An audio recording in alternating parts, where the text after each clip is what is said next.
Bonjour à tous, j'espère que vous allez bien. Rapport de la BRVM du lundi 21 mars 2022. Cette journée est principalement marquée par la croissance du titre Ecobank. Cette croissance arrive suite à l'annonce d'un rapport de l'administration de la société. Un rapport très positif faisant état de plus de 25 milliards de dividendes à distribuer, ce qui a fait de ce titre l'action la plus discutée et fait une progression de plus de 13% en 48 heures.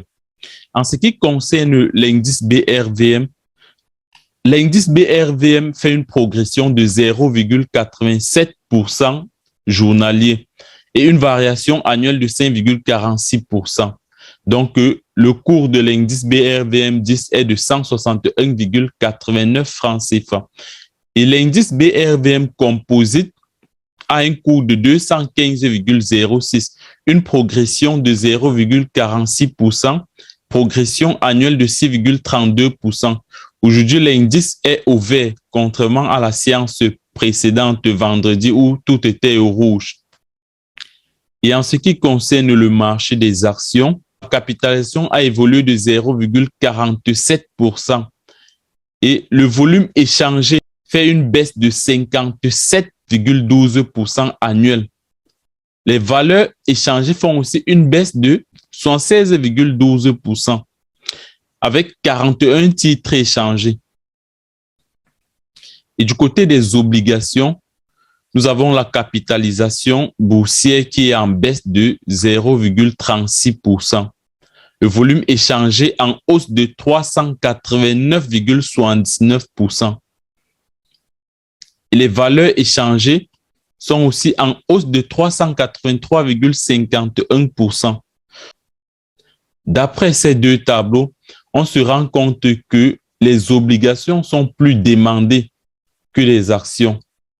Alors que les actions sont en baisse, les obligations sont en très grande croissance. Donc la majorité des investisseurs font plus confiance aux obligations qu'aux actions. Je parlais tout à l'heure du titre Ecobank en introduction. Le titre Ecobank continue sa progression. Déjà la journée du 18, le titre Ecobank gagnait 7,02%. Pour cette journée encore du 21, le titre Ecobank reste positif et gagne encore 6,67%. Ce qui fait que en 48 heures, le titre Ecobank a gagné 13,68%. Je vais vous expliquer tout ceci. Je vais vous dire pourquoi cette progression du titre Ecobank. Voici en fait le rapport. Voici en fait pourquoi est-ce que le titre Ecobank est en progression depuis ces derniers 48 heures. C'est grâce à ce rapport qui est tombé et qui est très, très positif. Si vous vous rappelez, pour ceux qui me suivent depuis l'année dernière, lorsque j'avais fait l'introduction à la bourse, je parlais de l'analyse technique et de l'analyse fondamentale. Ici, c'est grâce à l'analyse fondamentale que les gens ont investi dans le titre Ecobank. Dès que ce rapport est tombé, les gens ont vu que le résultat était très positif et ils sont allés investir, ils sont allés acheter le titre. C'est pourquoi le titre est en progression. Donc, le titre est très demandé en ce moment. Allons voir le résultat de ce rapport qui est tombé. Déjà, le rapport précise qu'il y a assemblée générale le 5 avril. Là, on a en face de nous le résultat. On a en face de nous les résultats du rapport qui sont tombés. Là, on a le résultat net de l'exercice qui est de 34 milliards 304 millions 198 116 francs CFA. On a le report à nouveau de l'exercice antérieur, le solde disponible avant affectation. Mais ce qui est intéressant, voici ce qui est le plus intéressant, c'est les dividendes à distribuer. Vous savez, lorsqu'on investit, on attend deux choses généralement. On attend que soit le prix de l'action augmente, soit on attend les dividendes. Lorsqu'on investit, voilà les deux trucs que l'investisseur attend, les dividendes. Et on voit que on a les dividendes à distribuer de 25 milliards 708 millions 630 200 francs CFA. Donc, voici les dividendes à distribuer. Et c'est bien précisé ici en bas. En conséquence, l'Assemblée générale ordinaire décide de distribuer aux actionnaires la somme de 25 milliards 708 millions 630 200 francs CFA. Raison de 467 francs CFA. Donc, ça veut dire que tous ceux qui détenaient une action Ecobank doivent toucher 467 francs CFA pour chaque action. Bon, ça, c'est le brut. Voici le net. Le net, c'est 420 après déduction des taxes et tout et tout. Tout détenteur du titre Ecobank doit toucher 420,3 francs CFA le 29 avril 2022. Donc, vous comprenez pourquoi le titre Ecobank est le plus discuté en ce moment. C'est à cause de ces dividendes, si c'est ça que les gens poursuivent. Et le titre, en fait, se porte très bien.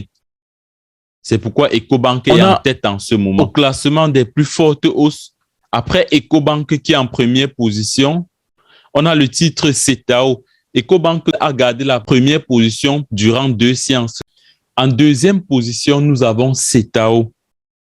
CETAO, c'est une filiale du groupe BUC. Et CETAO, c'est une société dans le BTP. Nous tous, on connaît les constructions qu'il y a actuellement en Côte d'Ivoire avec la canne qui arrive. C'est pourquoi CETAO est en bonne position en ce moment.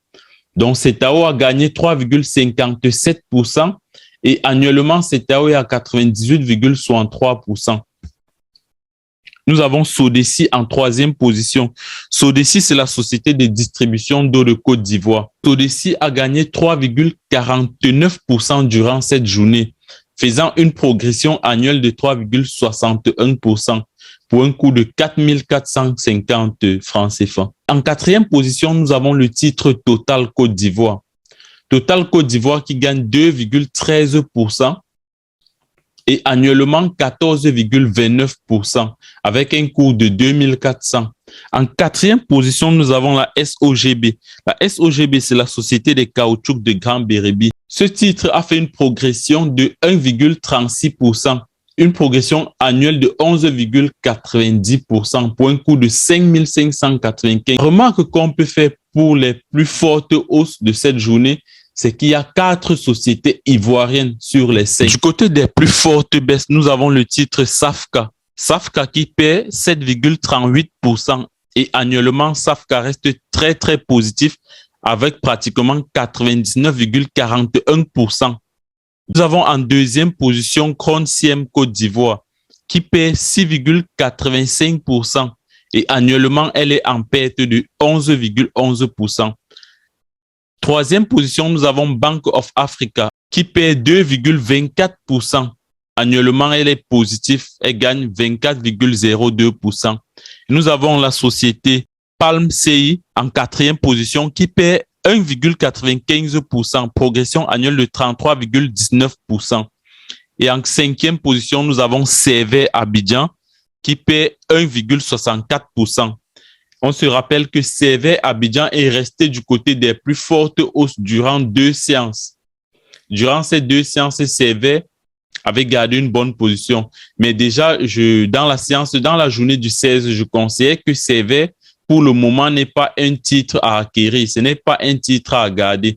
Peut-être c'est un titre à faire des petites plus-values et vite sortir. Puisque c'est une société qui fait dans le service traiteur aérien, ce n'est pas évident en ce moment. Si on part maintenant, descendons voir dans l'indice sectoriel. Quel est le secteur qui performe actuellement à la BRVM? Là, on a l'industrie. Dans l'industrie, on a 12 sociétés. Dans le service public, 4 sociétés. Finance, 15 sociétés.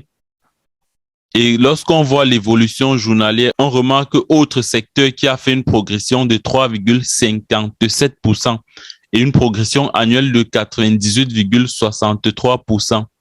En dehors de ça, on a le secteur agricole qui a gagné annuellement 15,02%.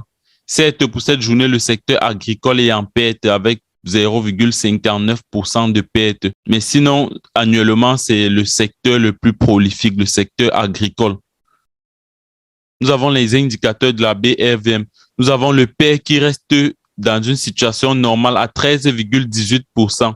Nous avons le taux de rendement moyen du marché qui est de 5,48%, le taux de rentabilité moyen qui est 6,93% et le nombre de sociétés cotées, 46 sociétés. Le nombre de lignes obligataires, 97. Nous allons nous arrêter là et on se prend à la séance du 22 mars. D'ici à là, tradez bien et formez-vous surtout, c'est très important.